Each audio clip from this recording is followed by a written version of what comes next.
Archbishop Socrates Villegas naman naglabas ng pahayag kaugnay sa pagkakatalaga ng bagong Santo Papa. Sa detalye mga idol, kasama po natin Idol Matthew Pacheco.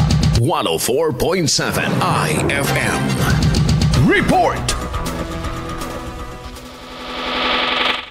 Annuncio vobis Gaudium Magnum.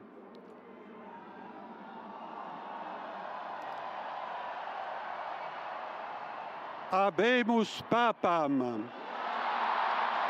Iyan ang mga salitang inabangan ng mundo matapos lumabas ang puting usok sa Simeneya ng Sistine Chapel noong Biyernes ng madaling araw oras sa Pilipinas, isang hudyat na meron ng bagong Santo Papa. Ang Archdiocese of Lingayen Dagupan naman sa pamumuno ni Archbishop Socrates Villegas ay naglabas ng pahayag sa pagkakaluklok ng bagong Santo Papa. Sa kanyang mensahe, hinikayat nito ang publiko na huwag bumase sa nasyonalidad o pananaw ukol sa politika. Bagkus ay maigi umano na sundin at ipanalangin ng Santo Papa na tinagurian niyang grace of hope sa pagmamahal at maging tulad ni Hesukristo. Hinikayat din niya mga Katoliko na magkaisa at sundin ang mga katuruan na nakaangkla sa banal na kasulatan. Umaasa naman si Villegas ay mapagpatuloy ni Pope Leo XIV ang naiwang legasiya ni Pope Francis nung siya ay nabubuhay pa. Si Pope Leo XIV ay ang ika-267 na Santo Papa at kauna-unahang American Pontiff na mamumuno sa 1.4 na bilyong Katoliko sa buong mundo. Kasama mo mula rito sa IFM Dagupan,